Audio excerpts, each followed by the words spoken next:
Page 42, the drill, a drill, whatever. They're introducing a thing called a triplet.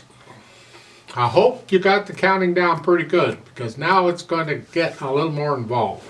Well, just look at this drill, the first measure. You have 3 notes in the left hand, it's a chord. It's okay, we've done this before, and you got 3 notes there. They've got a curved line, and there's a little 3. It looks like a finger number. It's not a finger number, it's indicating a triplet. Sometimes you don't get the 3. Sometimes you just get the curved line. Sometimes you don't get the curved line, you just get a 3. Sometimes you don't get anything.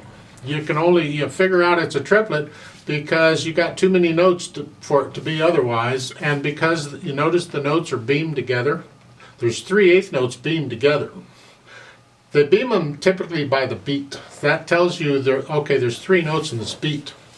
That's a triplet. And the counting is 1 and So instead of 1 and 2 and, we go 1 and 2 and 3 and bump, bump, bump. So I can get in 3 notes in the same amount of time as we were playing 2 notes. And you have to be able to go back and forth between this triple time and the duple time, which is the 2. So it's piano players, you'll get this so much you'll get good at it.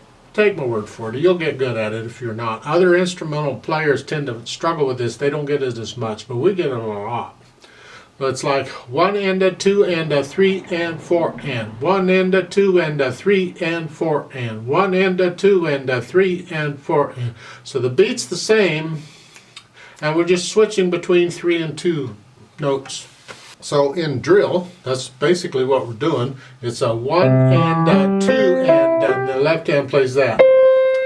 And you can count this the same all the way through. 1 and 2 and 3 and 4 and 1 and 2 and so forth. I would encourage you to practice switching back and forth in your counting. So count it 1 and 2 and 3 and 4 and 1 and 2 and 3 and 4 and 1. Just for practice. All we're doing here is the C chord and its inversions. That's all. So let's go ahead and play this drill together slowly. You already know the last note is a C. We've had that C before. I'm sure we have. It's 2 ledger lines above the treble clef. Just memorize it. It's a C. You can play it with left hand. That's what the LH is for. You're crossing over with the left hand each time. So at the beginning it's 1 and 2 and 3 here, and then you got a rest, which gives you 1 beat to get the left hand back down where it goes for the next inversion. Type thing. I'll give us 4 counts. Let's play it slowly together. 1, 2, ready and go, and 1 and 2 and 3 and 4 and 1 and 2 and 3 and 4 and 2 and 3 and 4 and 1 and 2 and 3 and 4 and